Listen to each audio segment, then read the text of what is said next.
streams. Hi, I'm Koi. This is Skia. Welcome back, everyone. We're going to be doing more Mario and Luigi Brothership today. Yay! Very excited. The game's definitely been picking up, so yeah, a little bit of a slower start, but not too bad now. Yeah, so we're going to go to, I think it's the desert region today, so very excited. Very excited. And yeah, so we'll be going into that today. I hope everyone's had a wonderful weekend or whatever you're experiencing. I know that time off is really nice, so definitely take some blessings for it and cherish, because that's what the Sabbath was set up for anyway. Is the idea. So kind of helps us to relax and unwind, and some good prayer and talking to the Almighty during that's really important. So we definitely have been thinking about that ourselves. Yeah, definitely need to set time more aside for prayer. We've been noticing that. Yeah. Because it's a conversation, a relationship with the Almighty, thanks to His blood of Jesus Christ, and what He did for us is a relationship. So that means we have to spend time together talking. If a relationship doesn't foster or grow with us, that happens. So, speaking of relationships and how to foster and grow and everything, let's talk about God's with Israel back in the day. We're going through the Bible in this order of written, and we're now in Exodus 21. We just got through the 10 utterances of the 10 commandments, basically, and now we're moving into the rest of the commandments. It wasn't just that had the 10 utterances. Israel had a lot of commandments given because they were going to be a new nation, so got to have rules and stuff like that and structure. And God is a God of structure. As such, He sets it up perfectly within His parameters of knowing what is right and wrong, and He is love to put that forward. Now, when looking at these, sometimes they may look a bit harsh, but keep in mind that we are humans of depraved nature by nature, and without His guidance, we will devolve into our own selfish state. And for anyone who challenges that, I would like to put up the rational mind data of the world now and how it's always been in the past 150 years, just using that as the data. If anyone wants to argue the goodness of humanity intrinsically, I'd like to point it to exhibit everything. And yeah, it's like that consistently. So please, let's not kid ourselves that we have the innate goodness thing that most postmodern garbage places forward, because no. It's not that we can't have goodness of God's love semblance in us. Even those who don't know His name have a good God-given conscience that the Bible talks about. The problem is He is love. And because of that, what is goodness comes from Him. And without Him, it's going to not last forever. Even if it's decent in life and still a decent person, that's not true love. True love is fully selfless, gives everything for others, and fully doesn't think about itself through and through with consistency. Love is a consistent mindset. It's not just a series of actions a few times or a feeling. My God, is it not a feeling? So because of that, we have to take that into account when we look at how love is administered and what's important for it. Because we humans falter and we change, which change is good for growth, but because we change, that means we come from a different state, the original state being sin.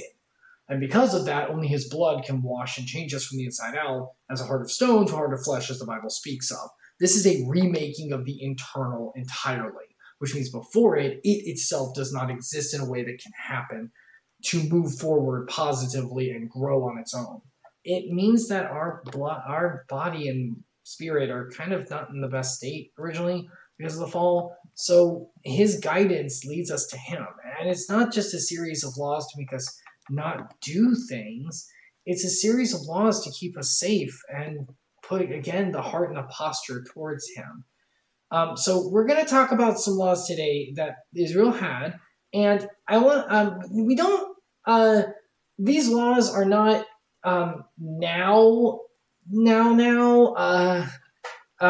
help me. The laws given back then were for a society built upon a pagan landscape. Therefore, it was to shine the light of the Almighty forward so that other nations would see it, which was the entire purpose of Israel before they got worse than all the nations around them. What a freaking shock. But because of this, they were to be held at a higher standard so that everyone would see that. There is a holiness there. And remember, the blood of Christ has not been offered yet, which that is a singularity for reality. Anyone who looks to the blood and who has submitted their life and heart to the Almighty is in that kind of sanctification state, in that justified state. But that doesn't mean that before they had the context to know the Almighty was there in that kind of way that he'd be coming as the Messiah. They knew the Messiah, but not Jesus that way. So looking forward, it's putting the heart in that position to it, which is what all the commandments were there for. And practically for that purpose as well. Because if sin is left to foster, it will take the 5 miles and leap. You have to remember that higher levels of sin come from a downward spiral, a trajectory. A person doesn't just wake up and then decide to do not great stuff. Murder, rape, oppression to a high, like to a whole entire organization or to a family. This doesn't happen overnight. This is a slow fade of ethics from the internal eroding, that's the word I'm looking for, eroding of the God-given conscience that's placed even in those who don't know his name. But it is a slow fade, and it will continue because we humans will always take what we want because we're at the center. And because of that, make no mistake, it will erode to that level at some point. Therefore, extrinsic consequences are needed too to keep us, even if we don't follow him, from just falling down a pit of anarchy to burn the world ourselves, and the devil doesn't even have to do anything about it. It's really important to remember that he is love. He's trying to put that love forward in these commandments to help us to not just be like him, but yes, be like him, but be like love, to have and walk in love itself, to be conformed to love, to that kind of position of the heart. And as such, love is uncompromising. It doesn't stand for things that are wrong. We all get upset and really defensive and want things to be punished whenever they're wrong. And yet, whenever we decide to do something on our own merit that we self-justify as right, and it hurts someone else, now we say it's okay because we had ends justifying the means, or we were just in a bad state that day. Wrong. Justice is black and white about what is right and wrong, about what is life. It's beyond right and wrong. It's life and death. If one is allowed to be justified through nepotism for an action just because we were struggling that day, but it was valid that I felt that way, which it is valid to feel difficulties and hurt, like we looked Friday on our metaphor playthrough, whenever we noticed that Bridget in her story was upset and wanted to burn a whole village down, which wasn't right, but we understand the hurt and pain. But if she would have done that, she would have had innocent blood on her hands, or even just blood out of her own self-justified anger and hatred to destroy and eradicate life that she had no right to do. She stopped, thank goodness, and took a moment, but it still comes back to that.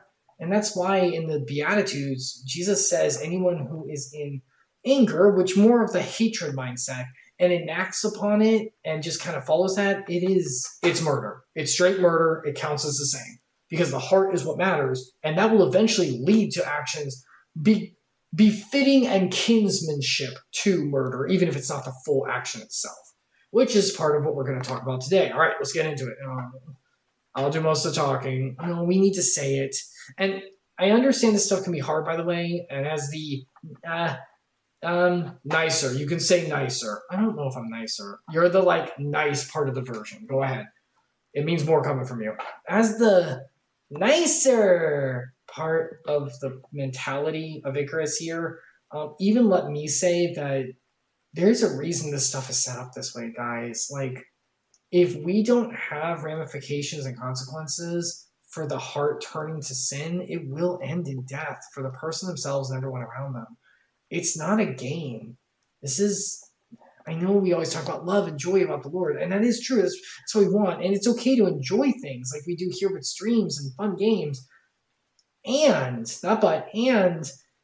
it's also life and death. This life here isn't what matters. This is the transient mortal plane. This will end. Even secularly, people know that, we all die. So because of that, either there's something later or not, but there is in the Bible sense of what we believe. So if there is, it's everything. It's eternity. Because of that, this is a very big deal. This is not just stuff we're putting out because better life. This is life and death. This is everything. That's why we have such a big, and that's why the Bible is unapologetic about it. That's why he is unapologetic about it. Jesus was as well. He may have been kind, but he was not indirect. Something I started with on this side. I'm sorry. And it's very important to be kind as we say it. There is sensibilities to it, which you do well. Thanks. But as Skia says, it is still right and wrong. I mean, life and death. It's truth and false and lies. And truth is intrinsically exclusatory. If there's one truth, everything else is lie. Truth is truth, and everything else is not the truth. So that's kind of how this works. So as we move forward, keep that in mind. Everyone's choice is their own. Anyone who comes to these streams that doesn't know him, we'd be more than happy if you would open your heart and feel free to listen and ask questions. We may not have all the answers. We definitely won't, but it's okay to ask. Yeah, it's always okay to have doubts. Peter and a lot of the apostles did. There's nothing wrong with doubts. The important thing is to keep the heart open to his love and to his work.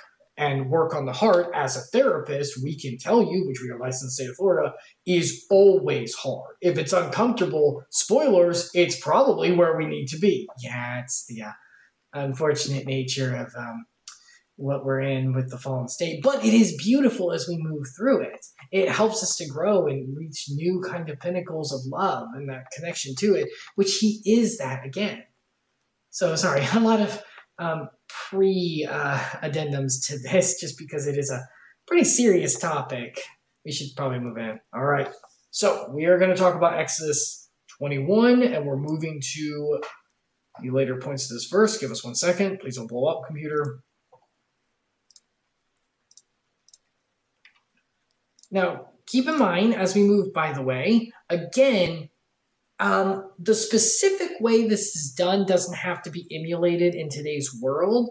It's more about the heart, again, like it. Like, once again, whenever we have hatred in our heart, it's murder. So technically we should have punishment of death to all of us when we have that heart, which we all have that heart towards someone, or adultery and lust and all of that as well. But God is gracious and gives us mercy so that we may live this life and repent to it. So keep in mind, the exact punishment isn't really what we're focusing on. It's more about the mindset behind it. But it was this direct in the Old Testament. And that's because as it stands without mercy of God's blood, this is what should happen to anyone who breaks these. Make no mistake. There's not it used to be like this, now it's changed. No. It's been fulfilled by the mercy of Christ, which is a beautiful thing that we have by his full unending love and first movement of sacrifice he did. It has nothing to do with us, and which is amazing. And this is what we deserve based upon the actions and the sin itself. That's why it's listed here like this. Okay, everyone ready for capital punishment?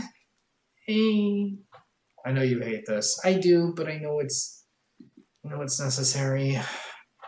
Okay, so let's move through this. Chapter 21, 12 through something. Okay, the first one isn't too hard, I think, to accept. It's anyone who deals a fatal blow with murderous intent. Verse 12, anyone who strikes a person with a fatal blow is to be put to death. So basically, anything that has killing is to be put to death, because taking of a life is not something that the Lord intended, of course. However, if it is not done intentionally, so no premeditated murder, which, as we learned about in the 10 Commandments and 10 utterances, that the you shall not murder is about the premeditated attempt itself, not just a killing. Unfortunately, there are times where killing would be needed for self-defense, which is condoned in the Bible as a last resort, but it must be done because a man is to protect his household, and we are to protect our country and things we love from oppression and things that are wrong against his word. We are allowed to stand up to that. Now, we are to turn the other cheek when it's not something that's oppressive to his word, and it's just, well, that was very mean or something like that. But that's because that's a pride issue. If it's just hurting our pride, that's not a reason to retaliate. But if it's going to put someone in danger, then we retaliate. Unless it's a martyrdom situation, which there are specific instances where that should be done. It's a little more specific for it, though. But usually, yeah, we're allowed to defend ourselves. It's just try to do it where we don't hurt as much as possible. Yeah, if someone walks into your room, you're gonna put them down. So I know we don't want to, but that's how things roll. If we are to protect our family and our people that are with us, we're going to have to. That's just how that works. We can probably try to talk it out first. Like I said, last resort. We do try everything else first. Anyway, Oh, right. So if it is not done intentionally, but God lets it happen, because again, everything's sovereign under his name. So remember, he gives life and takes it, and he has the right to before anyone complains about that. Don't forget, we only exist here because he gives us breath continuously. We don't even know biologically how our bodies keep going, much less the mind. And by the way, anyone who says they know how the mind works, again, therapist, licensed state of Florida for about 4 years. Yeah, bullshit. Skia, language. Bull honky. We have no idea how that thing freaking works. But the idea is that God is sovereign, and so even if it's a loss, he had a purpose for it. Like Ezekiel's wife when he was using that to teach the nation of Israel. So if it does happen, they are to flee to a place I designate. But if anyone schemes to kill someone deliberately, that person is taken upon the altar and put to death. So flee to a place that's designated. Back in the Old Testament, we covered this a long time ago, back in the earlier Genesis talks.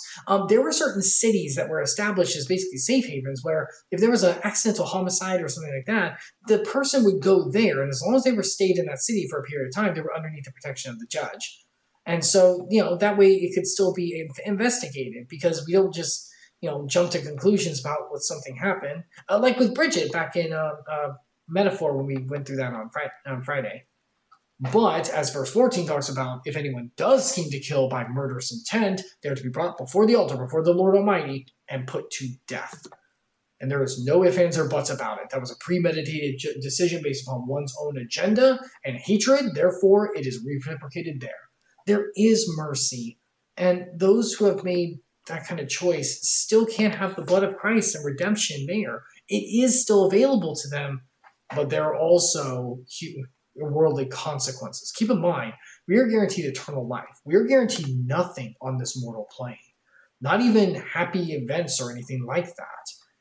We have a good God who loves us, who is a good father, so of course he's going to try and give us that, and will give it to us as we need, as his blessing, but we don't need any of it. It is a blessing and a gift. It is not warranted. We don't deserve anything here.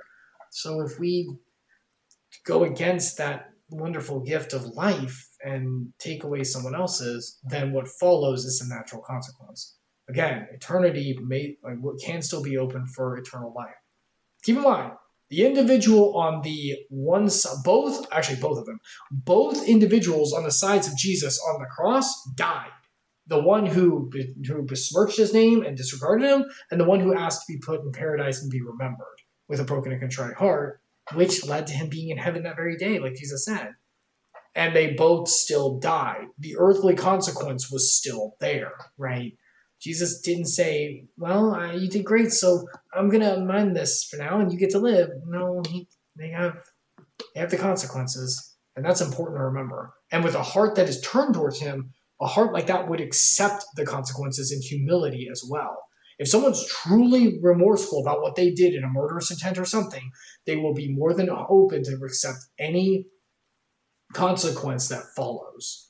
It's like in those stories, whenever the character beautifully redeems and changes, they still accept the consequences to their actions. Oh, no spoilers, but the end of My Hero actually does really well with this. Yeah, a lot of those threads that are valid, valid in what they felt for what they did, and in a sad end that was deserved.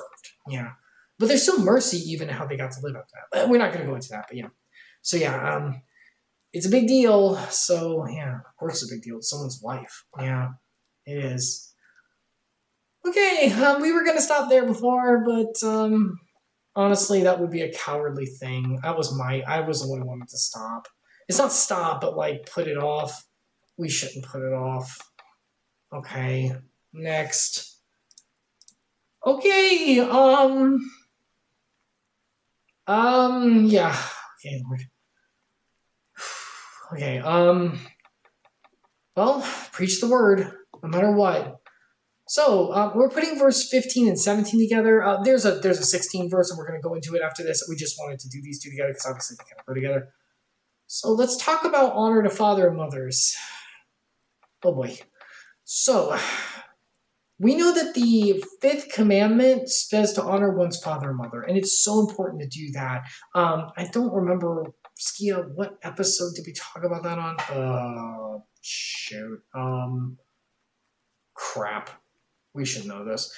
We alternate between Mario and Luigi and metaphor. I think that this was the metaphor one. Go back a few metaphor episodes, you'll find when we talked about this. Point is, the fifth commandment is about honoring father and mother, and it is extremely central. Okay. All right, here comes the shit. Okay, let's be kind. Be kind. Be kind. Be kind. I'm going to be kind. I'll be kind. Okay. So, let's talk a little bit about the fallen state of the world because of the failings within the home. How about that? Okay. I don't think anyone understands how important the home is. So as a therapist who works with multi-generational clients, let me just be the first to say, with a practice of 4+ years, including just kids and just adults in different contexts, please allow us to be the first one to say that it's a big frickin' deal. Hold on, let me just make this very apparent. One moment. Oh, we have to, yeah. Hold on, we're gonna make this very apparent. Hi, it's a very big deal. Hi, Icarus, the actual one behind the two characters. Hi, it's very important. Hi, it's very important. Hey, not at least minimum 80 to 85% of my clients, kids, all throughout later generations of 70+, at least a tertiary issue we deal with is something related to the home. Divorce, parents not being there, abuse within the home, emotional neglect, at least tertiary treatment plan, like maybe the fourth one, but that's if there are 4. Tertiary, like treatment plan objective, like goal has to do with that. Like every time. I cannot show you the data because it is confidential. I'm not allowed to do that, but I want to make it clear. I promise you it's always at least in the tertiary, 85% of the time. And I've seen over 200+ clients. And I mean seen like not just one time. I mean like work with them for months, like each of them. Please understand that this is one of the biggest problems. And that's why this commandment is huge. Okay, let's go back to the two of them. All right, guys, go ahead. Okay, so yeah, it's a very big deal, and God knows it to be a very big deal. We just presented the evidence for it, so let's talk about the backing. Oh boy. So the fifth commandment says, honor father and mother, for this will elongate days, which is a promise given to a commandment, which is beautiful. Part of the utterance, we have a direct promise of blessing from it, which is awesome. Yes. So what's happened when it doesn't happen? Oh boy. Now, before we say anything about the kids, let me just make this very clear to any parents out there. Do your job. When it isn't done, spend time with the damn kids, put them first, put the games and crap away, and spend time with them. That's what they want. It really is. Hi, guys, we're therapists. I promise you, it's what they want. They just want time spent. Please. Please. I know we're like cartoon characters on here, but please, I'm serious. Please. Please, guys. Please. It's really what they want. I'm not kidding.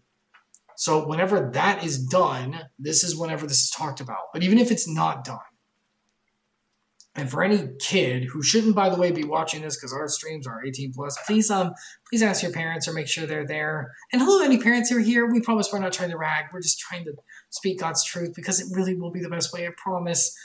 For any kids out there who may be watching, I know it gets hard whenever a parent is not doing what they're freaking supposed to. I get that. It's bad. It's not how it's supposed to go. And we know that. Please continue following them and honoring them. Remember, love gives whenever it's not deserved. And Jesus gave the ultimate love to us. All the terrible things we've done, he died for us even whenever we didn't deserve it. That love is what he puts forward in our hearts whenever we turn to him to have towards others. That's what he asks. That's what he commands us to do. We don't have the right not to. And no, we don't have the ability not to do it. That's why we look to him instead. Right. Because he can do it through our hearts. That's the point. So when it doesn't happen, the Bible is very, very clear. There are other verses in other chapters as well. Anyone who attacks, which means goes at with murderous intent, goes to hurt, and a father or mother is to be put to death. And it goes beyond that. Again, not just the action, but the hatred behind it. Anyone who curses their father or mother is to be put to death. This is a very big deal. This isn't something to take lightly. This is huge. The home is everything. And that is not an overexpression. I want this to be on, God, if I could just imprint it. We know we can't imprint on hearts, yeah. Man, if I freaking could, I swear. Let me make this very clear. This is everything. This is why in like Germany, this is why freaking Hitler went for the kids with the propaganda and crap. It starts there. And keep in mind, there's an enemy who's after those who God loves, and most especially kids. So keep in mind, there's that working too. The home is so important because that's where growth happens. The first 10 years of life are the foundations for what is held as a foundational framework for an individual growing up. Love, oh, I hate this. Love is not innate to us humans. And we can trust me. After all the clients we've worked with who did not have love in their upbringing, you'd be surprised how foreign that concept is to them. Unconditional love is not our baseline. We do not have that growing up.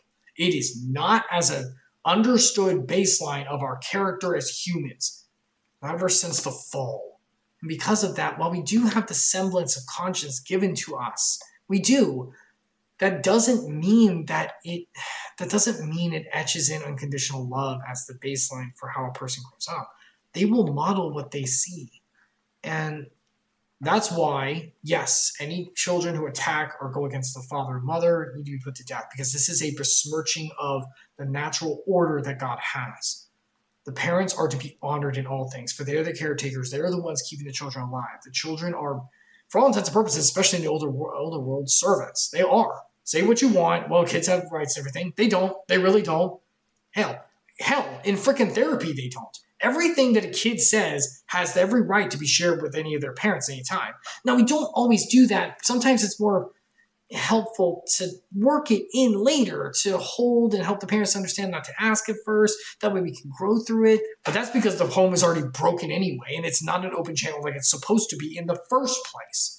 And that's the point. It's supposed to be an open channel where the children feel safe to talk to their parents. Yes, if a children goes against their parents, they should be put to death, and they are in a way that is usurping the natural order. I will also put forward that any child who has that going forward and does not feel safe in the home and attacks a parent, well, they're doing it for a freaking reason. Yeah. We have to remember that children don't exist in a context. Again, it's modeling. So if a child's doing these kinds of things, where the frick do you think they learned it from? Yeah, be kind. We're not here to alienate anyone. I'm just putting God's word for it. I don't freaking crap. By the way, Icarus IRL is genuinely pissed about this. If you couldn't hear, my voice is the one that's coming through. So, yeah, hold on. Let me just make sure. Yeah, I'm pissed about this, guys. Hi, Icarus IRL. This is a very hot button topic for me. As I've worked with kids for a long time now, I've substituted before I did while I was doing my master's, and I served in full service schools for a period of like 3 years. So I worked with elementary and middle school, and now I work with some kids every so often and adults who were once kids. Yeah, I put this forward as Skia being so like upset about it because that's the part of me that's upset. The Koi part is trying to validate and understand, and there is a place. And I know that the verses talk about kids going against parents, and that's huge. Like if a kid does, that's not okay. Like punishment needs to be there. Punishment has to be there. Corporal punishment, like spankings and stuff, is biblical. You go to the verses of the rod. Be mad all you want. This is the Bible. God's not bending about right and wrong and life and death, and neither will I. And from a practical sense, I can put it forward, guys. It's serious. It's not something to just joke about or something. This is huge. As someone who works with kids, if the child is having that kind of situation, the discipline needs to be there. But that comes from the parents too.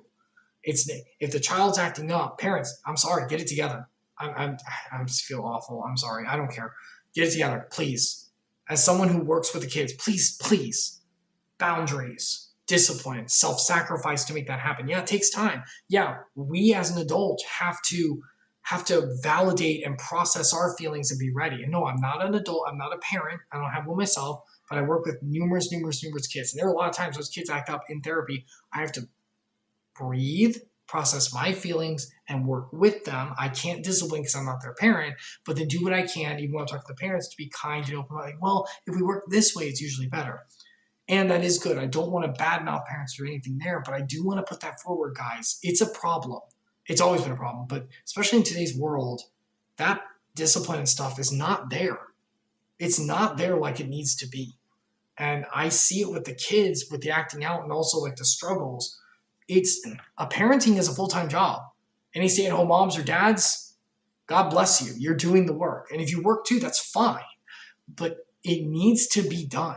This is everything. There's that. The parent is the child's life. And these two verses about the utterance about anyone who attacks their father and curses their mother, that's awful. And those children, yes, in the Old Testament, put to death because the seriousness of the usurpation of the family unit is that big of a deal.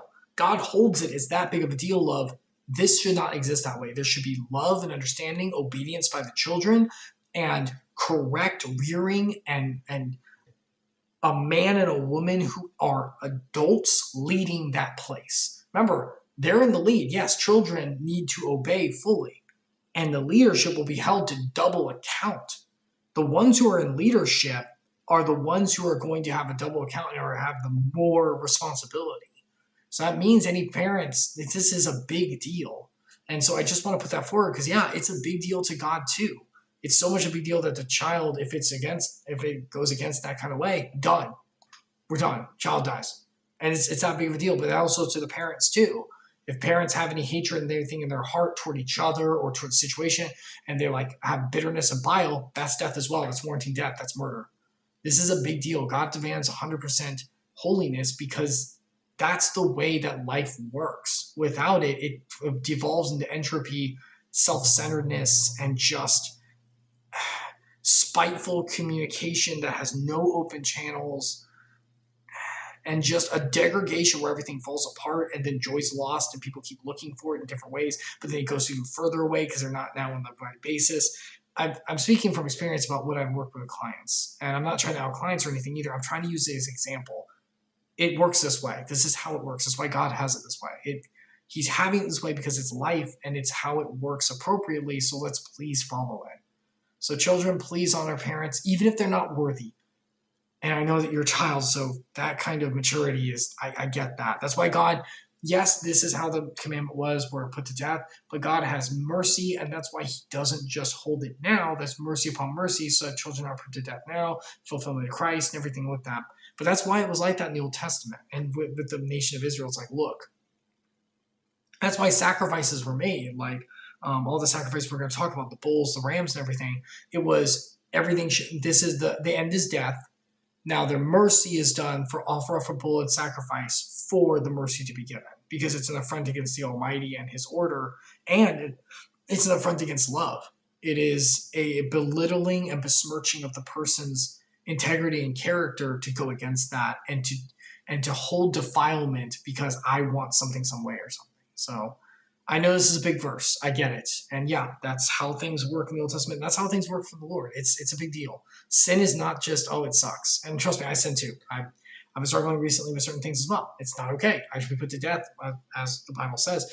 Because of Jesus' mercy, I'm allowed to live, and that's a beautiful thing. But it doesn't mean we can take it for granted, myself included. It must be followed appropriately and understood how important of a big deal this is. So just want to put that forward. So, but yeah, so big deal for it. But then we have another area that I think we all can kind of agree to a little easier is kidnapping. Human trafficking is not okay. I know the earlier verses talked about how to treat slaves, but like we held with how we talked about earlier with that, and whenever we looked at it kind of with Stroll, with his people who honored him as the master, it's more of a master-servant kind of thing. God never goes behind human trafficking, ever. It's not his thing at all. It is a besmirchment and something wrong. It is a defilement of human freedom and life that God gives. No human should ever have any right about another person, belittling them as an individual.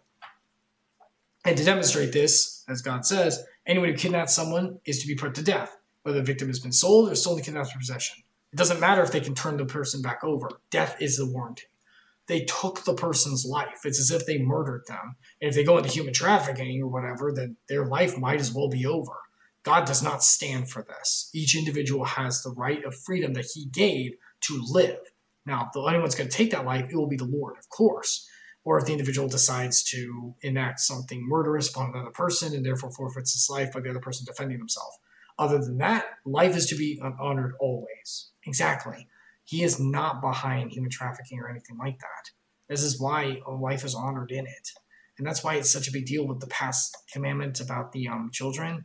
Yeah, it's that he values life so much, and he still says put to death if it has to, because that's how much the family matters. Again, we can use it to understand how we use the verses themselves to understand where God's virtue and character are based in, and it's in order. It's in order and freedom and life. He does not condone sin and its natural death state upon his world and upon what he holds. That is what it means to be perfect. Now, thank goodness for Jesus' blood, because he fulfilled all this perfectly. So by his blood, we have perfection in our hearts by him indwelling in us. And that is through that blood and through the acceptance of it. So, and keep in mind, no one can follow all of these commandments. That's the whole point. This is a mirror to demonstrate we can't do this, and turn to the one who can and did. Exactly. So that's kind of the commandments for today. I know it's kind of a heavy subject, and I know I don't like the idea of it either, but just because I don't like it doesn't mean it's not right. Keep that in mind. Just because we don't like something doesn't mean it's not the right way to go. We don't like doing a lot of things, but it doesn't stop us from needing to do it because it's the right thing to do. So, Okie dokie. Well, on a little more of a kind of happy, cheery note, we're going to move on to Mario and Luigi. So we've been playing this game for a little bit now. Oh, and if anyone does have any questions about how to do like anything about the Bible or anything like that, we'll definitely do the best we can to help. We might not have all the answers, especially for the harder parts, but we'll do everything we can to try to help it to be understood what the Lord was trying to say. And remember, read the Bible yourself too. Take it and weigh its wisdom, and open your heart to the Lord, and he'll help to work through it too, as we're trying to do as well. Okie dokie. So we're going to be going into Mario and Luigi Brothership. Again, we just took care of the big bird and rescued Princess Peach again, and got the idea that the bad guys are trying to make this glom kind of stuff that's bad and kidnap people, which again, by what we just said, oh boy, they should take his people to death. But there's mercy in maybe consequences being there, but maybe also the ability for mercy and grace to someone to not have to go through that exactly. It's a Mario and Luigi game. They're not going to do, straight death as well. But yeah, keep in mind, this is something very serious to the Lord as well. So we are going against oppression in this thing. It's a fictional world, of course, but the idea is to go against that because it's not okay. So, with that being said, we're going to swap over Mario and Luigi. If anyone has any questions, please feel free to ask. Give us just a second, and let's hope the computer doesn't freeze. I don't know why it is doing that.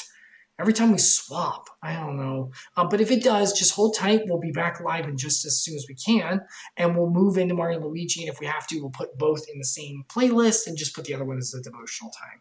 Okay, one moment, and we'll be right back, guys. Just give us just 1 sec. The transition's a little harder with the Switch, too. So 1 moment.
Okay, I think we're okay. Please be okay. Please be okay. Please be okay. Please be okay. I think it's fine. Okay, so far it's okay. Everyone hear it? I think the switch is coming through. I think it's okay. I think. That's not turned down, but that should be fine. Let me just check the settings. Last time we were too loud because I forgot to turn ourselves down a little bit.